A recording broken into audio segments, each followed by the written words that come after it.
정말 말도 안 되는 이야기처럼 들릴 수도 있겠지만요. 저는 전쟁터에서 총을 쏘던 사람이었습니다. 그리고 지금은 서울의 어느 평화로운 골목에서 따뜻한 커피를 마시며 이런 이야기를 하고 있어요. 그때와 지금의 제 삶은 마치 완전히 다른 차원의 이야기처럼 느껴집니다. 안녕하세요. 제 이름은 사브리나입니다. 저는 우즈베키스탄의 수도 타슈켄트 근교에 위치한 군사기지 부근 작은 마을에서 태어났습니다. 그곳은 늘 무겁고 긴장된 분위기로 가득했어요. 언제 어디서 폭발이 일어날지 모르는 불안정한 상황 속에서 자라났고, 저는 어릴 때부터 군대의 규율과 엄격함 속에서 살아야 했습니다. 제 아버지는 우즈베키스탄 군부의 핵심 인물 중 한 명이었고, 그 영향으로 저는 자연스럽게 군인이 되는 길을 선택하게 되었어요. 하지만 사실 저는 군인이 되고 싶었던 적이 단 한 번도 없었습니다. 제가 진짜로 원했던 건 따뜻하고 편안한 가정이었고, 다정하게 웃어주는 아빠의 모습이었어요. 친구들 집에 놀러 갔다가 그들의 아버지가 아이를 꼭 안아주거나 사탕을 건네는 모습을 볼 때마다 이상하리만큼 부러웠습니다. 하지만 우리 집엔 그런 게 없었어요. 아버지는 늘 딱딱했고, 군인의 딸은 군인처럼 살아야 한다는 말을 입에 달고 살았습니다. 엄마는 조용한 분이셨지만 늘 아버지의 눈치를 보며 사셨고, 저와 많은 대화를 나누진 않으셨어요. 그래서 저는 늘 혼자였어요. 어릴 때 외로움을 달래기 위해 밤마다 방 안에서 이불을 덮고 작은 손전등을 켜 책을 읽곤 했어요. 그 책들은 제가 상상 속에서라도 도망칠 수 있게 해줬습니다. 하지만 현실은 언제나 냉혹했고, 저는 결국 20살이 되던 해 군사학교에 입학하게 되었습니다. 군사학교는 상상보다 더 혹독했어요. 남학생들과 똑같이 훈련을 받았고, 그 누구보다 강하다는 걸 증명해야 했습니다. 왜냐하면 저는 장군의 딸이었기 때문이에요. 사람들은 저를 질투했고, 또 어떤 사람들은 저를 시험했습니다. 단 한 번이라도 실수하면 아버지 덕에 이 자리에 있는 거 아니냐는 소리를 들을까 두려워 늘 이를 악물고 버텼어요. 잠깐 여러분 그거 아세요? 여러분의 구독, 좋아요, 알림 설정은 저에게 가장 큰 힘이 됩니다. 클릭 한 번으로 제게 큰 힘을 주시길 바라요. 몇 년 뒤 저는 정식으로 군인이 되었고 현장 배치를 받았습니다. 처음으로 배치받은 곳은 국경지대 근처였는데 이곳은 종종 분쟁이 발생하던 곳이었습니다. 실탄이 오가는 그 현실을 마주하며 처음엔 너무 무서웠지만 어느 순간부터 감정이 무뎌지기 시작했습니다. 어느 겨울날이었어요. 순찰을 돌던 중 폐허가 된 마을을 지나게 됐는데 한켠에서 헝클어진 인형 하나가 눈에 들어왔습니다. 눈 위에 버려진 그 인형을 보는 순간 가슴이 먹먹했어요. 전쟁은 단지 군인들만의 문제가 아니었고 아이들과 가족들의 삶까지 모두 앗아가는 거였어요. 그날 이후로 저는 자주 악몽을 꾸기 시작했습니다. 총성과 비명, 붉은 피, 그리고 자꾸만 제 앞에서 사라지는 사람들의 얼굴이 반복됐습니다. 그렇게 몇 년이 흐르고 어느 날 부대 내에서 쉬는 시간에 한 동료가 가져온 드라마 영상을 보게 됐어요. 처음엔 그저 흘려보려 했지만 이상하게 눈을 뗄 수가 없었습니다. 그 드라마는 한국의 일상을 담은 이야기였는데 밤에도 환한 길거리, 사람들끼리 웃으며 이야기 나누는 모습, 무엇보다도 아무도 총을 들고 다니지 않는 모습이 너무 충격적이었습니다. 처음으로 들었던 생각은 진짜 이런 나라가 존재한다고? 였습니다. 그리고 그날 이후 저는 한국이라는 나라에 대한 호기심과 동경을 품기 시작했어요. 혹시 저도 그런 평화로운 삶을 살아볼 수 있을까요? 사고는 그야말로 순식간이었습니다. 산악 훈련 중 갑작스럽게 무너진 바위 더미에 깔려버렸고 정신을 차렸을 땐 헬기 소리와 함께 들려오는 동료들의 다급한 외침뿐이었어요. 숨이 턱 막히는 통증 속에서도 머릿속에 맴돈 건 딱 하나였습니다. 이러다 죽을 수도 있겠구나. 그 순간 너무나 또렷하게 떠오른 게 있었습니다. 그날 본 한국 드라마의 평화로운 장면들, 그리고 그 속을 걷는 나의 모습. 병원에서 깨어났을 때 저는 온몸에 깁스를 하고 있었고 움직일 수조차 없었습니다. 군 병원 특유의 차가운 공기 속에서 창밖을 바라보며 생각했습니다. 이제는 정말 달라지고 싶다고요. 이대로 다시 전쟁터로 돌아가고 싶지 않았습니다. 누군가의 명령에 따라 죽음을 향해 달려가는 삶. 이제는 벗어나고 싶었어요. 몸이 어느 정도 회복되었을 무렵 저는 결국 퇴역을 결심했습니다. 아버지께 말씀드리자마자 사무실 안은 숨소리조차 들리지 않을 정도로 무거워졌어요. 넌 군인이야. 그리고 그건 내가 선택한 길이다. 장군의 딸로 태어나 그 자리를 지킨 것. 그게 내 책임이지. 아버지의 목소리는 차갑고 단호했습니다. 한국, 웃기지 마. 내가 뭘 안다고 그런 선택을 해. 거긴 환상이야. 현실은 다르다. 하지만 저는 물러서지 않았습니다. 어린 시절부터 늘 따르기만 했던 아버지였지만 이번만큼은 제 삶의 방향을 스스로 선택하고 싶었습니다. 설득이 통하지 않자 결국 집을 나와 한국행 비행기 표를 예약했어요. 그 비행기 안에서 저는 울었습니다. 무섭고 두려웠지만 그보다 더 크게 다가온 감정은 해방이었습니다. 처음으로 저 자신의 삶을 살아간다는 느낌이었어요. 인천공항에 도착했을 때의 감정은 아직도 생생하게 기억납니다. 공항의 구조, 질서정연한 줄, 그리고 사람들의 여유로운 표정들. 택시를 타지 않고 공항버스를 타고 시내로 들어갔는데 그조차 신기하고 감사한 경험이었어요. 그날 밤 제가 예약한 고시원 방에서 혼자 라면을 먹으며 창밖을 바라봤습니다. 아무도 총을 들고 다니지 않고 아이들이 해가 진 뒤에도 놀이터에서 놀 수 있는 이곳. 여기가 진짜 현실이라는 게 믿기지 않았어요. 다음 날 저는 한국어 학원에 등록했습니다. 처음에는 한글조차 읽기 어려웠지만 매일 반복하고 또 반복하면서 점점 익숙해지기 시작했어요. 학원에선 다양한 나라에서 온 사람들이 있었는데 그들과 친구가 되면서 한국 생활도 한층 재미있어졌습니다. 어느 날은 같이 남대문 시장을 구경하러 갔다가 길을 잃어버려서 2시간을 헤매기도 했고 또 다른 날은 동대문에서 우연히 케이팝 댄스 퍼포먼스를 보고 넋을 잃고 바라보기도 했어요. 그렇게 몇 달이 지나고 작은 카페에서 알바를 시작하게 되었어요. 그곳에서 저는 준호를 만났습니다. 그는 매일같이 아메리카노를 주문하던 손님이었고 정해진 시간처럼 늘 오전 10시쯤이면 조용히 들어와 자리에 앉아 노트북을 펼치곤 했습니다. 처음엔 그저 단골 손님 정도로만 생각했어요. 말수가 적고 혼자만의 시간을 즐기는 듯한 분위기였거든요. 그런데 어느 날 제가 카운터 뒤에서 한국어 발음을 연습하다가 혼잣말로 얘 발음을 계속 틀리자 조용히 다가와 웃으며 말했어요. 그건 의하고 이 사이 느낌이에요. 다시 한번 해보실래요? 저는 놀라서 고개를 들었고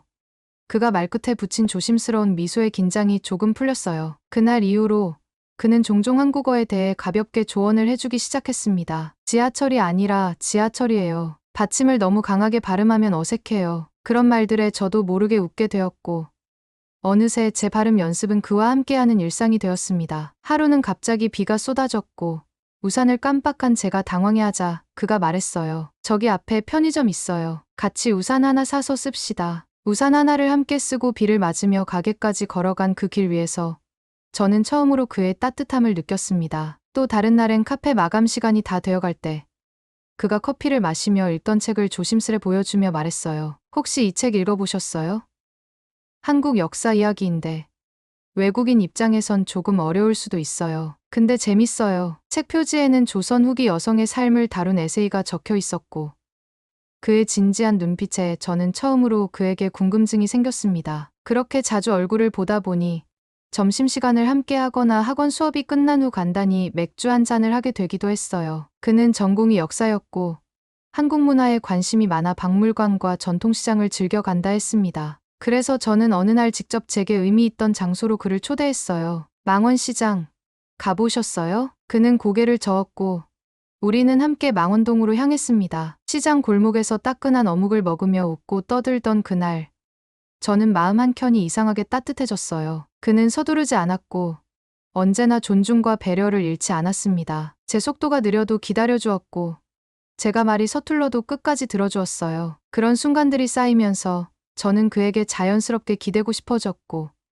어느새 그도 제게 익숙한 사람이 되어 있었습니다. 우리가 친구에서 그 이상의 감정을 느끼게 된 건 그렇게 아주 평범한 일상 속 작은 친절들이 모인 결과였어요. 특별한 사건보다는 아무 말 없이 걷던 골목길과 같은 시간들이 우리 사이를 깊고 단단하게 만들어 주었습니다. 그는 저를 한강으로 데려가 자전거도 함께 타고 봄에는 벚꽃놀이도 함께 했습니다. 처음엔 그냥 한국을 잘 아는 친절한 사람이구나 싶었는데 그의 다정함과 배려심에 점점 마음이 열리게 되었어요.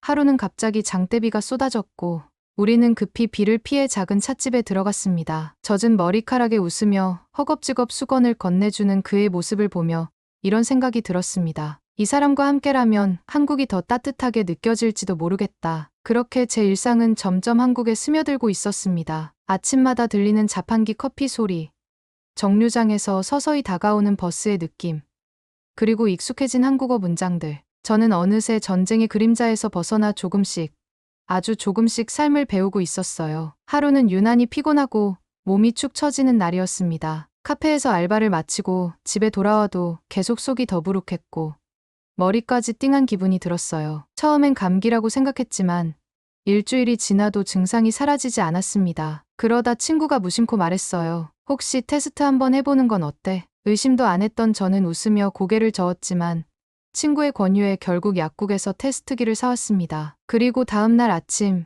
변기에 앉아 막연히 기다리던 그 순간 한 줄이 아닌 두 줄이 선명하게 나타났어요. 심장이 멈추는 줄 알았습니다. 세상이 조용해졌고 머릿속엔 수많은 생각이 스쳐 지나갔어요. 저는 곧장 준호에게 말하지 않았습니다. 말하면 안 된다는 생각이 들었어요. 부담을 줄까봐 두려웠고 우리가 함께 만든 이 평화로운 일상이 흔들릴까 걱정되었어요. 말없이 며칠을 지냈고 그는 그런 저를 이상하게 생각하면서도 따지지 않았습니다. 그러다 어느 날 우연히 집에 놀러온 준호가 쓰레기통에 버려진 테스트기를 발견했습니다. 문이 열리는 소리와 함께 무거운 침묵이 흘렀고 준호는 조용히 묻더라고요. 이거 너 거야? 저는 고개를 끄덕였어요. 눈물이 쏟아질 것 같았지만 참고 말했어요. 말 못해서 미안해 겁났어. 그러자 그는 제 손을 꼭 잡고 말했습니다. 겁낼 거 없어. 우리 가족이 되자. 그 말에 마음이 무너졌어요. 전쟁터에서 사람을 잃고 총을 쥐고 늘 이별과 불안에 둘러싸였던 제 인생에서 처음으로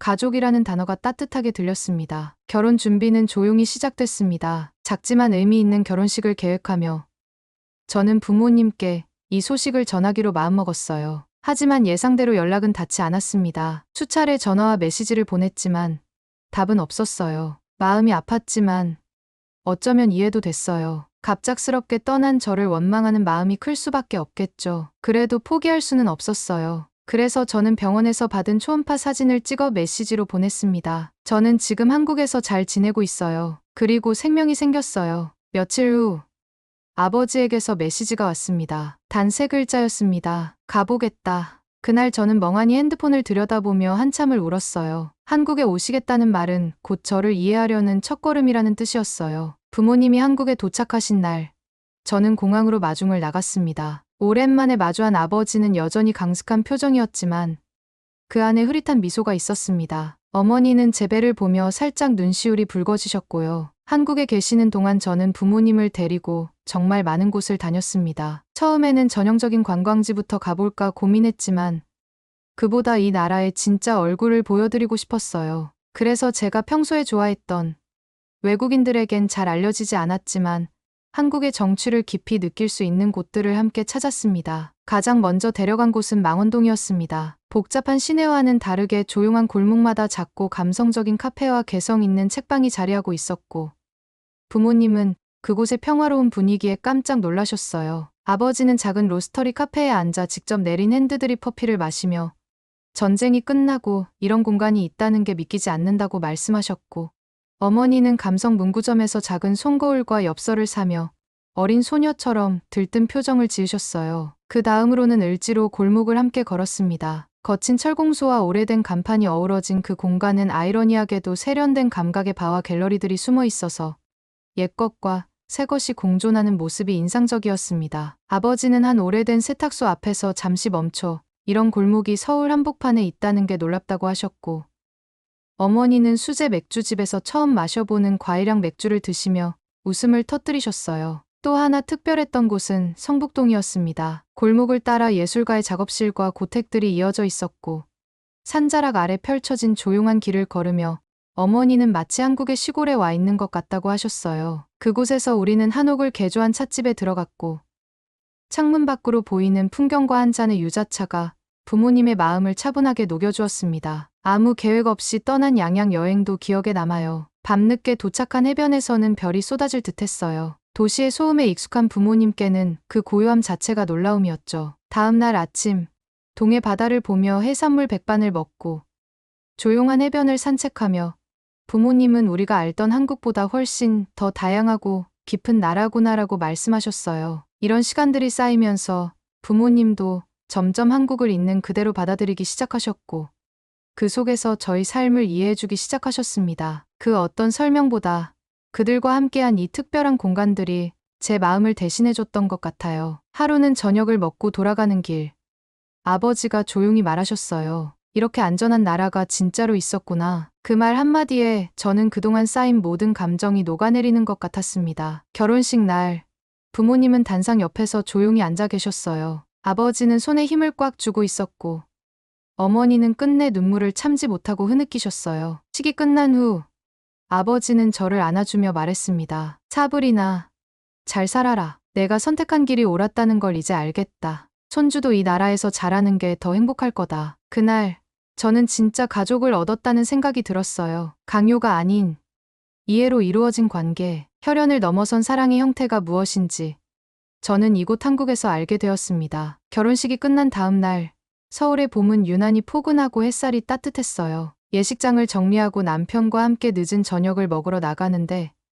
그 순간이 그렇게 평화롭게 느껴질 수가 없었습니다. 너무 평범하고 잔잔한 하루였는데도 제겐 그 모든 순간이 기적처럼 느껴졌어요. 처음 한국에 왔을 땐 눈앞이 깜깜했고 매일이 낯설고 두려운 연속이었지만 이제는 시장 골목의 냄새, 따뜻한 편의점 조명, 지하철에서 졸고 있는 사람들의 모습까지도 모두 익숙하고 정겹게 느껴졌습니다. 결혼 이후 저는 한국에서 정식으로 체류허가를 받고 남편과 함께 작은 아파트에서 살게 되었어요. 물론 넓은 집도 아니었고 가끔은 문화적 차이로 다투기도 했지만 그 모든 것이 일상이라는 이름으로 다가왔습니다. 특히 임신한 몸으로 병원에 가서 진료를 받을 때마다 놀라움을 감출 수 없었습니다. 의사 선생님이 제 이야기를 진심으로 들어주고 간호사분들이 다정하게 손을 잡아주며 설명해주는 그 순간들 속에서 저는 사람 대 사람으로 존중받고 있다는 느낌을 받았어요. 우즈베키스탄에서는 여자 군인이 병원에서 치료받을 때에도 긴장해야 했고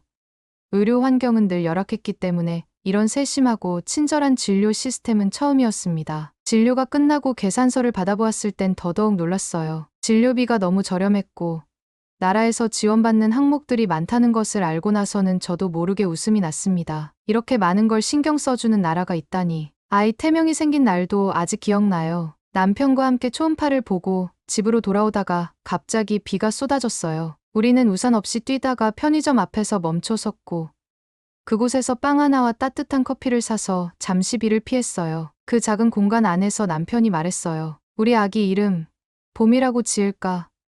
오늘처럼 따뜻한 날에 생긴 아이니까. 그 말에 저는 고개를 끄덕였고 그날부터 우리 아이는 봄이가 되었어요. 가끔은 밤에 혼자 있을 때 과거가 생각나곤 했어요. 전쟁터에서 뛰던 발소리, 부대에서 들려오던 무전 소리, 헬기 소리와 터지는 포탄의 기억들. 하지만 그런 기억들도 이제는 멀어진 이야기처럼 느껴졌습니다. 지금 제 주변엔 총도, 전쟁도, 명령도 없었어요. 대신 아이가 자라날 아늑한 집과 따뜻한 밥 냄새, 그리고 나를 사랑해주는 사람들이 있었습니다. 아이의 첫 심장 소리를 들은 날, 저는 병원 침대 위에서 가만히 눈을 감고 생각했어요. 이 아이는 나처럼 어두운 세상이 아니라 이런 평화로운 곳에서 태어나 다행이야. 그 후 부모님은 한국에 자주 오시기 시작했어요. 처음엔 언어 장벽도 있었고 한국 문화에 적응하는 것도 쉽지 않으셨지만 이곳의 따뜻한 분위기와 사람들 덕분에 점점 마음을 열어가셨습니다. 한 번은 아버지가 시장에서 떡볶이를 드셔보시고 깜짝 놀라셨던 적도 있었어요. 이게 고작 길거리 음식이냐? 왜 이렇게 맛있지?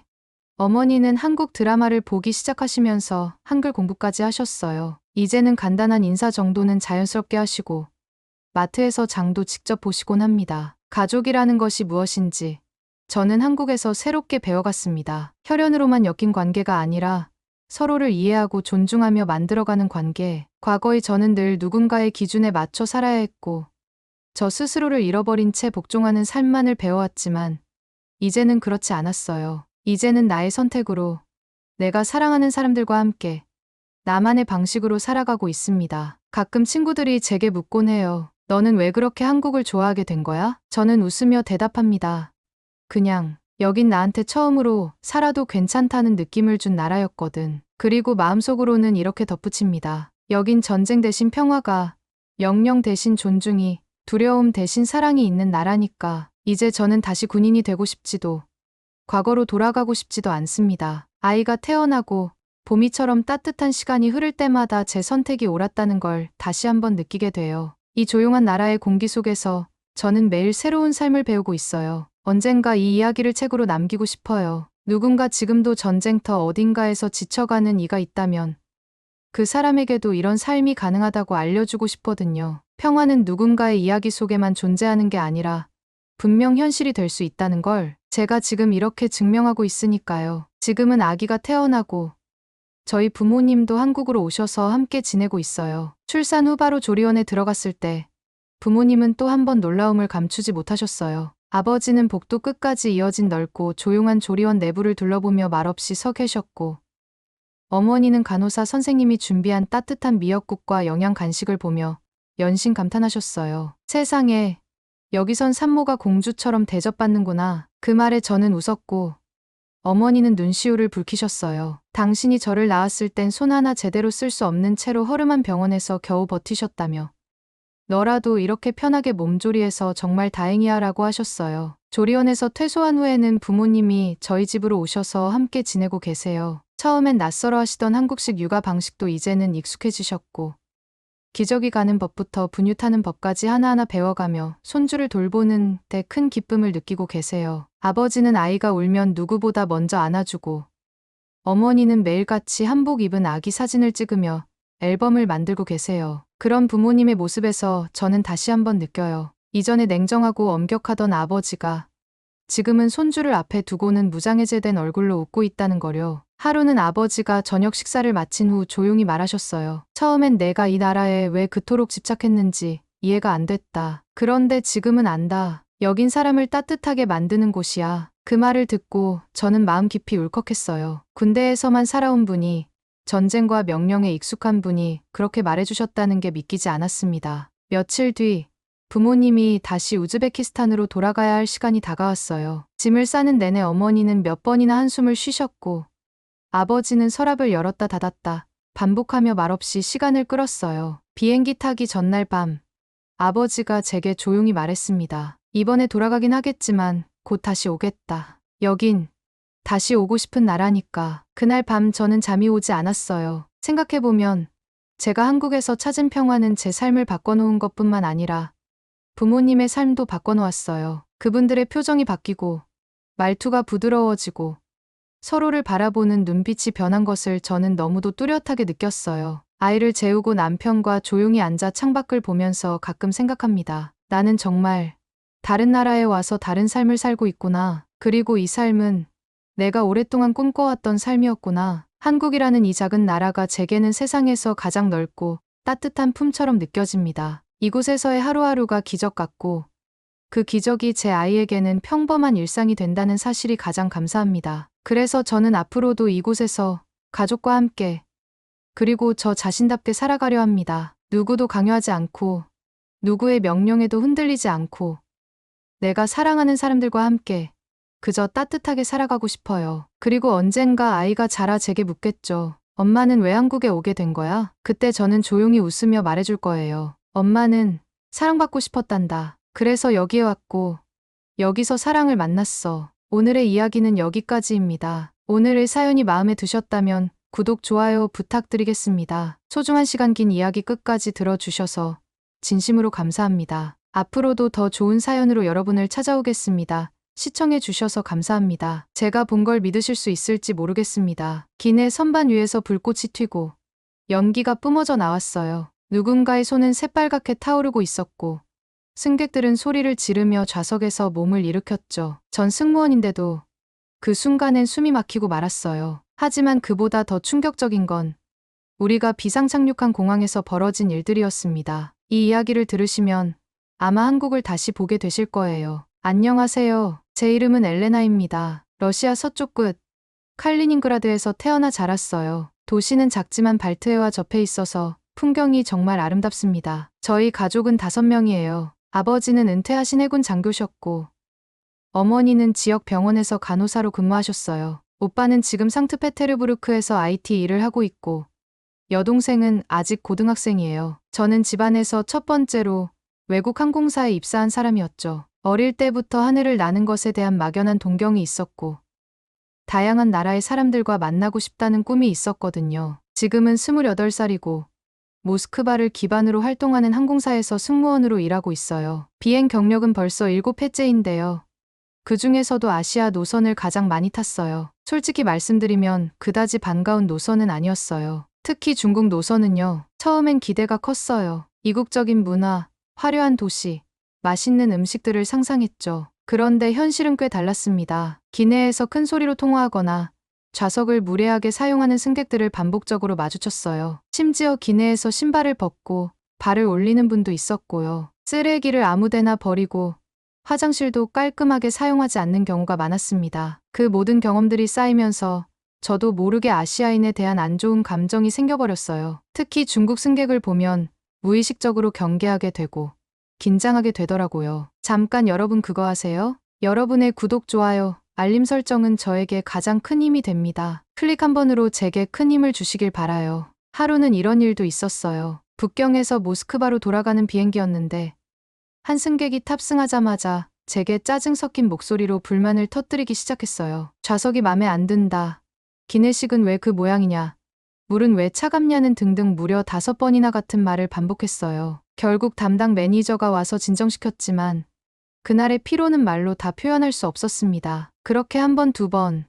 점점 마음이 굳어갔어요. 역시 아시아 노선은 이라는 생각이 제 머릿속에 박히기 시작했던 거죠. 그런 제가 이번에도 상하이로 가는 비행 스케줄을 배정받았을 때 속으로 한숨을 쉬었어요. 익숙한 노선이지만 기대할 건 없다고 생각했거든요. 이륙 전부터 이미 기내는 분주했고 저는 평소처럼 긴장 상태로 준비하고 있었습니다. 이 비행이 끝나면 3일 정도 휴가가 예정되어 있어서 그 생각으로 스스로를 위로하고 있었죠. 그런데 이 비행은 정말 달랐습니다. 출발한 지 몇 시간이 지난 어느 순간 선반 쪽에서 퍽 하는 둔탁한 소리와 함께 연기가 피어오르기 시작했어요. 처음에는 누가 뭐를 떨어뜨린 줄 알았어요. 하지만 곧 불꽃이 튀기 시작했고 사람들의 비명이 기내를 가득 채웠습니다. 저는 본능적으로 소화기를 들고 달려갔어요. 그곳에는 타고 있는 물체 하나가 있었는데 나중에 확인해보니 그건 고용량 리튬이온 보조 배터리였어요. 일반적으로 보조 배터리는 기내 반입이 가능하지만 이 제품은 허용 용량을 초과한 데다 제조사도 불분명한 싸구려 모조품이었던 것으로 추정됐습니다. 아마도 승객 중 누군가가 제대로 신고하지 않고 몰래 들고 탑승했던 것 같았죠. 불은 금방 진화했지만 이미 한 명의 승객이 손에 심한 화상을 입었고 연기는 빠르게 기내 전체로 퍼져나가고 있었습니다. 저는 연기 속에서 승객들을 진정시키려 애썼고 기장은 즉시 가장 가까운 공항으로의 비상착륙을 결정했어요. 기장은 즉각적으로 비상착륙을 결정했고 가장 가까운 공항으로 항로를 변경했어요. 어디로 착륙하게 되었는지는 바로 그때 알게 되었죠. 바로 대한민국 인천공항. 솔직히 저는 그때 속으로 이렇게 생각했어요. 한국이나 중국이나 별 차이 없겠지. 이건 그냥 경유지일 뿐이고 내가 기대할 건 아무것도 없다고요. 하지만 제가 곧 알게 되었죠. 그건 엄청난 착각이었습니다. 비행기가 인천공항에 착륙하던 순간 창밖으로 보이는 활주로와 구조 차량들이 한눈에 들어왔습니다. 분명 비상 상황이었지만 이상하게도 공항 전체가 매우 정돈되어 있고 차분해 보였습니다. 비행기가 멈추기도 전에 이미 구조대원들이 탑승구 앞에 대기하고 있었고 응급처치 팀도 정확한 위치로 신속히 움직였어요. 말 그대로 훈련된 군대처럼 움직이고 있었죠. 저도 수많은 공항을 다녀봤지만 이토록 빠르고 조직적인 대응은 처음이었습니다. 그런데 진짜 놀라움은 그 다음이었습니다. 비상 조치를 마치고 공항 내부로 이동하면서 저는 또 다른 충격을 받았어요. 인천공항의 내부는 말 그대로 최첨단 공항 그 자체였어요. 건물의 규모는 말할 것도 없고 천장이 믿기지 않을 만큼 높았고 내부는 빛이 가득했어요. 바닥은 광이 날 정도로 깨끗했고 전광판은 한치의 오차도 없이 정확한 정보를 띄우고 있었어요. 심지어 수화물 자동 시스템과 전자출입 통로까지 모든 게 매끄럽게 작동하고 있었죠. 입국 게이트 근처엔 다국어 안내 기계가 놓여 있었는데 러시아어도 지원이 되더라고요. 정말 깜짝 놀랐습니다. 공항 직원들은 영어뿐 아니라 다른 외국어에도 능숙했고 무언가를 물어보면 단순히 대답하는 게 아니라 먼저 같이 걸어가며 안내해줄 정도로 세심했어요. 솔직히 말씀드리자면 저는 한국도 중국처럼 복잡하고 조금은 무질서할 거라고 생각했었습니다. 아시아에 대한 제 편견이었죠. 중국 공항에서는 여러 번 안내판이 부정확하거나 직원들이 무뚝뚝하게 대했던 경험이 있었기 때문에 그런 이미지가 머릿속에 박혀 있었던 것 같아요. 그런데 지금 제가 발을 딛고 있는 이 공항은 그 어떤 유럽의 국제공항보다도 더 정돈되고 조용하며 심지어는 아름다웠습니다. 수많은 사람들이 오가고 있음에도 혼란스럽지 않았고 모든 시스템은 마치 하나의 유기체처럼 자연스럽게 작동하고 있었어요. 이 모든 걸 보며 저는 또 한 번 큰 충격을 받았습니다. 한국이 이렇게 발전한 나라였다고 라는 생각이 머릿속을 가득 메웠고 저도 모르게 스스로가 부끄러워졌습니다. 단지 몇 가지 좋지 않은 경험만으로 저는 너무 오랫동안 아시아 전체를 하나의 이미지로 단정짓고 있었던 거죠. 그 순간 깨달았어요. 내가 몰랐던 세상은 이미 나보다 몇 걸음 앞서 있었고 그 중에서도 한국은 단순한 여행지가 아니라 진짜 미래를 보여주는 창 같은 나라였습니다. 기내의 상황이 어느 정도 안정된 후 저희 승무원들은 비행기 외부로 나와 당국과 간단한 조사를 받게 되었어요. 그 과정에서 한국공항 직원 한 분이 제게 작은 물병과 따뜻한 커피를 건넸습니다. 고생 많으셨어요. 잠깐 앉으세요. 라고 조심스럽게 말을 건네는데 그 말 한마디에 마음이 놓였는지 갑자기 눈물이 나올 뻔했어요. 저는 그런 따뜻한 배려에 익숙하지 않았습니다. 그저 임무를 수행했을 뿐인데 이렇게까지 배려를 받다니 어색하면서도 고마웠어요. 그날 저녁 항공사 지시로 인해 하루 동안 한국에 체류하게 되었습니다. 호텔에 도착한 저는 간단히 짐을 풀고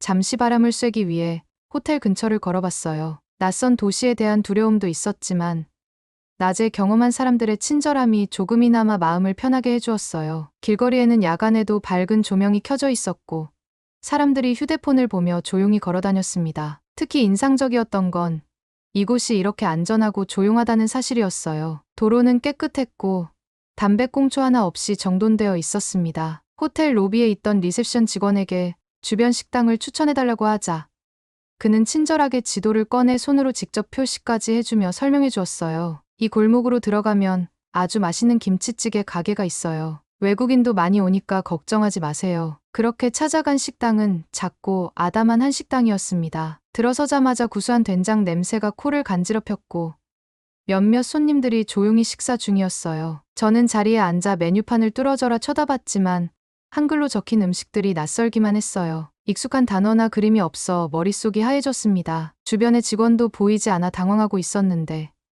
그때 옆 테이블에 앉아있던 한 젊은 여성이 조용히 말을 걸어왔습니다. 처음이신가요? 제가 추천해드릴까요?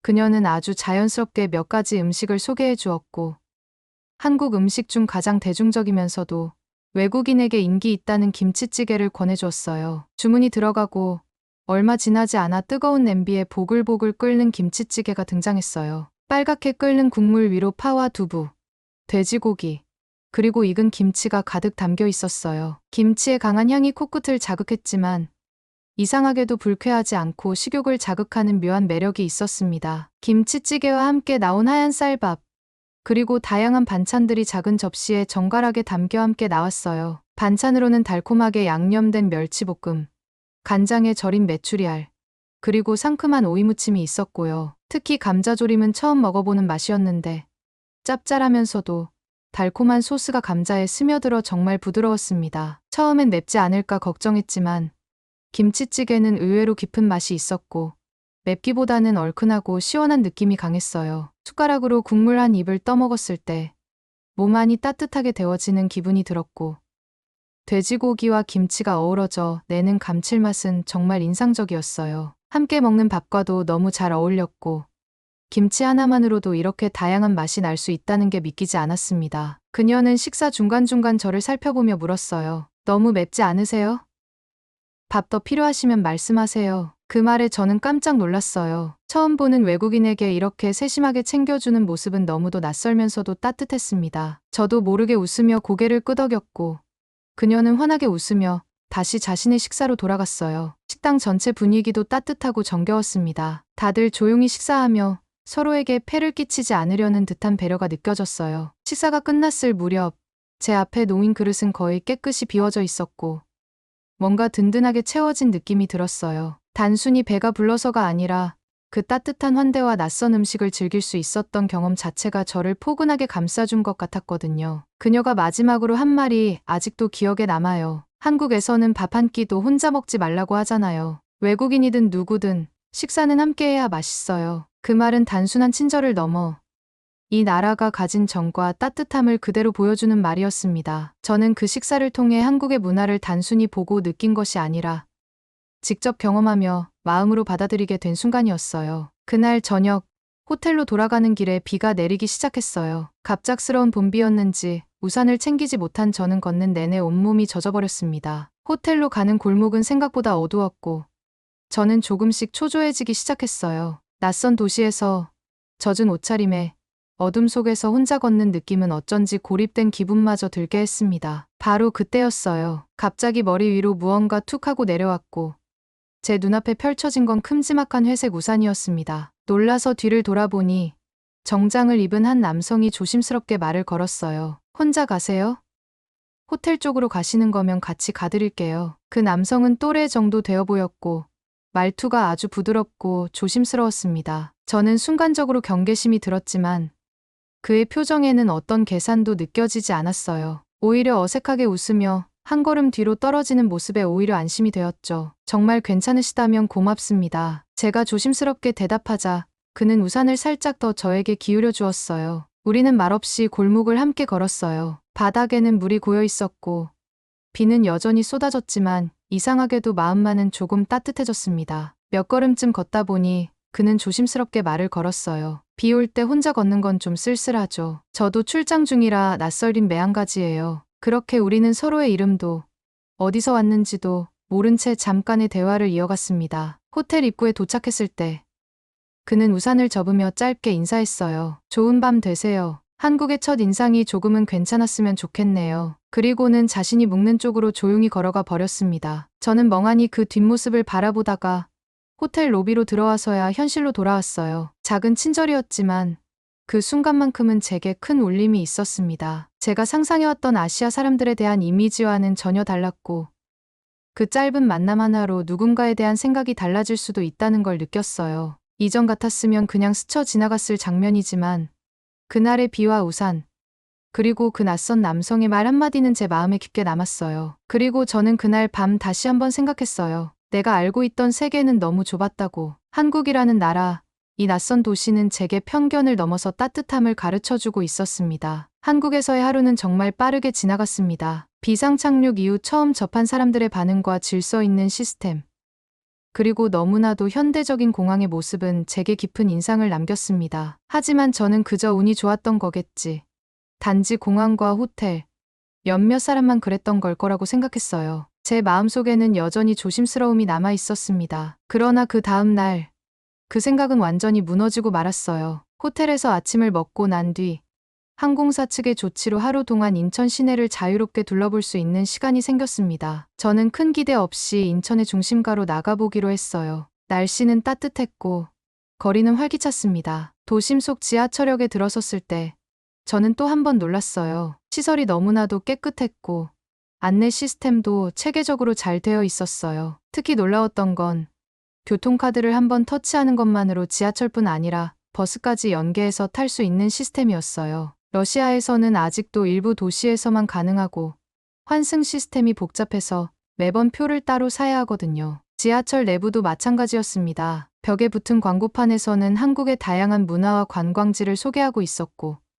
좌석에는 어르신들을 위한 자리와 임산부 배려석까지 따로 마련되어 있었습니다. 무엇보다 인상 깊었던 건 사람들이 조용히 이동하며 서로에게 방해가 되지 않도록 배려하는 모습이었어요. 큰 소리로 통화하는 사람도 없었고 누군가가 손에 무거운 짐을 들고 있으면 자연스럽게 도와주는 장면도 몇 번이나 목격했어요. 그날 저는 월미문화의 거리라는 곳에 들렀습니다. 우연히 찾은 곳이었지만 거리 곳곳에 놓인 예술 조형물과 작은 갤러리 그리고 골목에 숨어있는 아기자기한 카페들이 인상적이었어요. 그렇게 거리를 걷다 보니 작은 북카페에 들어가게 되었는데 그곳은 정말 조용하고 따뜻한 공간이었어요. 저는 따뜻한 유자차를 시켜놓고 창밖을 바라보다 옆자리의 한국인 여성과 자연스럽게 대화를 나누게 되었습니다. 그녀는 책을 읽고 있었고 제가 고른 유자차를 보며 저도 그 차 좋아해요. 감기 걸릴 때 마시면 최고예요 라고 말을 건넸어요. 그녀와의 대화는 짧았지만 의미 있었습니다. 한국의 책 문화, 사람들의 독서 습관, 그리고 요즘 젊은 세대가 어떻게 생각하며 살아가는지에 대해 잠시 들을 수 있었어요. 저는 평소에 한국에 대해 알 수 있는 정보라고는 뉴스나 인터넷을 통해 접하는 것뿐이었는데 이렇게 직접 사람과 마주 앉아 이야기를 나누니 그 나라가 훨씬 가깝게 느껴졌습니다. 카페를 나와 돌아가는 길에 작은 재래시장을 지나게 되었어요. 그곳에는 할머니들이 손수 만든 김밥과 떡을 팔고 있었고 젊은 상인들이 활기차게 손님을 맞이하고 있었어요. 저는 무작정 김밥 한 줄을 샀고 그 자리에서 한 입 베어 물었는데 놀랄 정도로 맛있었어요. 정성이 가득한 맛이랄까요. 그러자 옆에 있던 할머니가 웃으며 말을 걸어왔어요. 외국 사람도 김밥 좋아해요? 저는 서툰 한국어로 네, 진짜 맛있어요 라고 대답했고 할머니는 손에 작은 떡 하나를 더 쥐어주셨습니다. 이건 서비스예요. 여행 즐겁게 하세요. 그 한마디에 마음이 따뜻해졌습니다. 단순한 친절이 아니라 사람 대 사람으로서의 정이 느껴졌어요. 하지만 모든 것이 완벽하기만 했던 것은 아니었어요. 점심을 먹기 위해 어느 작은 식당에 들어갔는데 그곳에서는 제가 외국인이라는 이유 때문인지 직원이 다소 무뚝뚝하게 반응했어요. 제가 메뉴를 고르는데 계속 짧고 차가운 말투로 대했기에 순간 기분이 상했고 역시 다 똑같지 않나라는 생각이 들었습니다. 식사를 하며 괜히 한국에 대해 가졌던 긍정적인 인상이 흔들리려던 찰나 옆 테이블에 앉아있던 젊은 남성이 조심스럽게 말을 걸어왔어요. 혹시 도와드릴까요?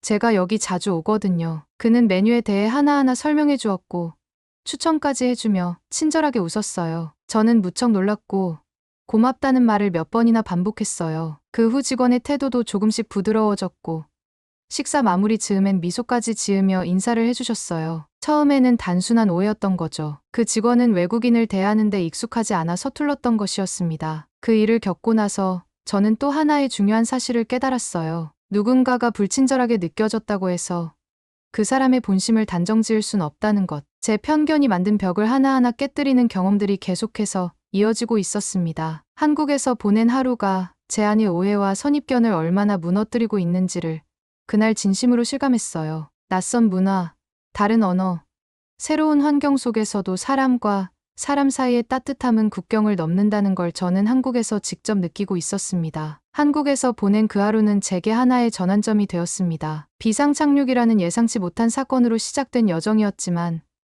그 여정 속에서 제가 마주한 한국은 이전에 제가 품고 있었던 어떤 이미지와도 닮아있지 않았어요. 공항에서의 질서정연한 대응, 거리에서 느낀 안전함, 그리고 일상 속에서 자연스럽게 베풀어지는 친절은 제가 단순히 외국인이었기 때문에 받은 특별한 대우가 아니라는 걸 알게 되었습니다. 그건 그 나라가 가진 문화, 그 사회가 가진 따뜻함의 표현이었어요. 비행기를 타기 전 마지막으로 찾은 곳은 인천공항 내에 있는 작은 문화 전시관이었어요. 시간이 조금 남아 구경할 요량으로 들어갔는데 그곳은 전통과 현대가 조화를 이루는 공간이었습니다. 한복을 입은 마네킹들, 한국 전통 악기를 체험할 수 있는 작은 공간, 그리고 벽면에 흐르는 한국의 사계절을 담은 영상들이 조용히 전시되어 있었어요. 저는 잠시 앉아 영상을 바라보며 그동안의 시간을 천천히 되짚어보았습니다. 처음 한국 땅을 밟았을 때 제 마음속에는 편견이 가득했어요. 아시아에 대한 일반화된 시선,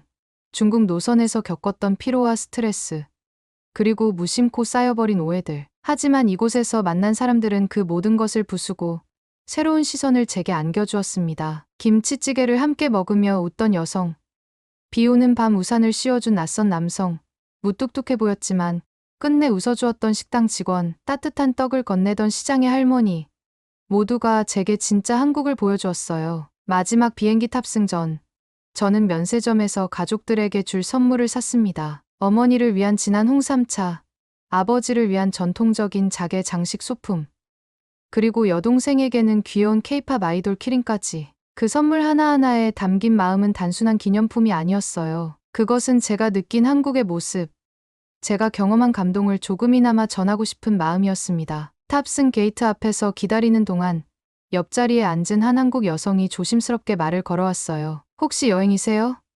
저는 웃으며 상황을 설명했고 그녀는 놀랍다는 듯 고개를 끄덕였어요. 그러다 문득 그녀가 말했어요. 한국이 조금은 마음에 드셨으면 좋겠네요. 저는 망설임 없이 대답했어요. 조금이 아니라 정말 많이요. 비행기가 활주로를 떠나기 시작했을 때 저는 창밖을 오래도록 바라봤습니다. 끝없이 펼쳐진 도시의 불빛과 어두운 하늘 사이에서 제 마음은 조금은 아쉬웠고 조금은 벅찼어요. 짧은 하루였지만 제 안에는 수많은 이야기가 쌓여 있었고 그 이야기들은 앞으로의 삶에서 지워지지 않을 것 같았어요. 이곳을 다시 찾고 싶다는 마음이 강하게 들었어요. 그냥 관광객으로가 아니라 진짜 이곳의 삶을 더 가까이에서 느껴보고 싶은 사람으로서요. 러시아로 돌아가는 비행기 안에서 저는 작은 일기장을 꺼내 그날의 기억을 하나씩 적어내려 갔어요. 그동안 비행기에서 메모했던 짧은 단어들, 스치듯 지나간 얼굴들, 처음 먹어본 음식 이름까지.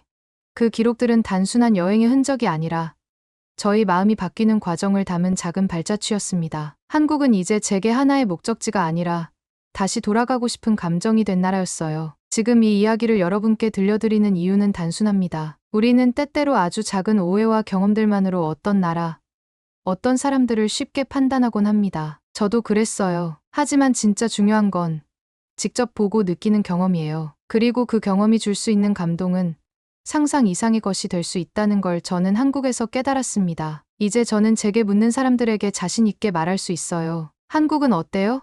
라는 질문에 저는 항상 이렇게 답합니다. 정말 따뜻한 나라예요. 사람도, 문화도, 그 공기조차도요. 다음 휴가가 생기면 저는 분명히 다시 한국을 찾을 거예요. 이번엔 더 오래, 더 깊이, 더 넓게 한국을 경험하고 싶어요. 그곳에서 또 어떤 이야기를 만나게 될지 벌써부터 기대가 됩니다. 그때도 이렇게 글로 남길 수 있다면 좋겠어요. 그리고 그 글을 또 누군가가 읽고 한국이라는 나라를 한 번쯤 경험해보고 싶다는 마음이 생긴다면 그보다 더 좋은 일은 없을 것 같습니다. 러시아로 돌아온 뒤에도 한국은 제 머릿속에서 좀처럼 떠나지 않았습니다. 일상으로 돌아와 다시 비행 스케줄에 따라 세계 여러 도시를 오가면서도 문득문득 떠오르는 건 한국의 풍경과 사람들의 표정, 그리고 그날의 따뜻했던 기억들이었어요. 지하철역의 조용한 분위기, 시장 골목의 따끈한 김밥 냄새, 그리고 비 내리던 밤 우산 아래의 온기까지 모든 것이 선명하게 되살아났습니다. 그때의 경험이 너무도 특별했기 때문일까요? 다른 나라에 도착해서도 종종 한국과 비교하게 되었고, 어느 순간부터는 다음 비행 노선 중 한국이 있었으면 좋겠다는 생각까지 하게 되었어요. 그렇게 몇 주가 흐른 뒤 새로운 비행 스케줄표를 받아 들고 확인하는 순간 저는 혼잣말로 정말이야 라고 말하며 눈을 반짝였어요. 제 노선에 한국이 포함되어 있었거든요. 그것도 단 한 번이 아니라 앞으로 몇 달간 정기적으로 들어가게 된다고 적혀 있었습니다. 그 순간 저는 마음 깊은 곳에서부터 기쁨이 차오르는 걸 느꼈어요. 누군가는 단순한 업무 스케줄일지 모르지만 저에겐 소중한 재회였어요. 제가 진심으로 다시 만나고 싶었던 나라, 다시 숨 쉬고 싶었던 공기, 다시 마주치고 싶었던 미소들이 있는 그곳으로 향할 수 있다는 사실 하나만으로도 충분히 설레었습니다. 저는 이제 한국행 비행기를 기다리는 시간이 즐겁기만 해요. 단지 일을 하기 위한 목적이 아니라 다시 한번 그 나라의 따뜻함을 느끼고 싶어서입니다. 저를 웃게 했던 그 찻집의 유자차, 조심스레 말을 건네주던 식당의 젊은 여성, 아무 조건 없이 우산을 씌워주던 낯선 남성, 시장 골목의 다정한 할머니, 그 모든 장면들이 다시 제 앞에 펼쳐지길 기대하고 있어요. 그리고 언젠가는 휴가를 내어 정말 한국 곳곳을 천천히 돌아볼 계획도 세우고 있어요. 서울뿐 아니라 부산, 제주도, 경주 같은 도시들도 가보고 싶고, 직접 전통 한옥에서 하룻밤 묵으며 한국의 옛 정취도 느껴보고 싶어요. 그리고 아직 먹어보지 못한 수많은 음식들도 하나하나 경험하고 싶습니다. 지금 이 글을 마무리하며 저는 조용히 다시 한번 그 나라를 떠올려 봅니다. 한국은 저에게 단순한 여행지가 아니었어요. 삶의 속도를 잠시 늦추고 사람의 따뜻함을 다시 배우게 해준 곳이었습니다. 다음 한국행 비행기를 준비하며 저는 또 다른 이야기를 써 내려갈 준비를 하고 있어요. 그 이야기도 언젠가 여러분께 들려드릴 수 있기를 바랍니다. 그리고 바라건대 그 이야기는 또 누군가의 마음에 작은 여운을 남길 수 있었으면 좋겠어요. 한국은 그런 나라니까요. 처음은 낯설지만 한번 마음에 들어오면 오래도록 잊히지 않는 그런 나라였습니다. 오늘의 이야기는 여기까지입니다. 오늘의 사연이 마음에 드셨다면 구독, 좋아요 부탁드리겠습니다. 소중한 시간 긴 이야기 끝까지 들어주셔서 진심으로 감사합니다. 앞으로도 더 좋은 사연으로 여러분을 찾아오겠습니다. 시청해 주셔서 감사합니다.